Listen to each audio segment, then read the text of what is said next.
எப்படி நீ அடுத்த லெவலுக்கு போன?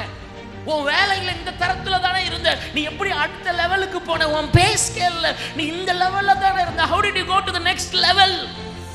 ஏன்னா கர்த்தர் என்னை பிரகாசிக்க பண்ணி இருக்கிறார். ஹல்லேலூயா. பிரகாசம் என்கிற ஆசீர்வாதம் கர்த்தர் உங்களை ஷைன் பண்ண வைக்கும் பொழுது, உங்களை பிரகாசிக்க பண்ணும் பொழுது, நீங்க இருக்கிற லெவலை விட அடுத்த லெவலுக்கு போவீங்க. எத்தனை பேர் அதை விரும்புறீங்க? கரங்களை அசைச்சு அல்லேலூயா சொல்லுங்க. அல்லேலூயா. கர்த்தர் ஆசீர்வதித்தார், அடுத்த லெவல்ல போவீங்க.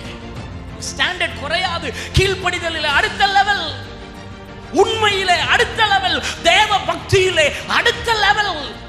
உங்களுடைய வாழ்க்கை, உங்களுடைய குடும்பம், உங்களுடைய பிள்ளைகள் இருக்கிற நிலையை விட அடுத்த நிலைக்கு பரிசுத்த ஆவியானவர் கொண்டு போக வேண்டும். உங்கள் ஜெப வாழ்க்கை அடுத்த நிலைக்கு கொண்டு போகப்பட வேண்டும். உங்க ஆவிக்குரிய வாழ்க்கை அடுத்த நிலைக்கு கொண்டு போகப்பட வேண்டும். அதுதான் கர்த்தர் தருகிற ஆசீர்வாதம்.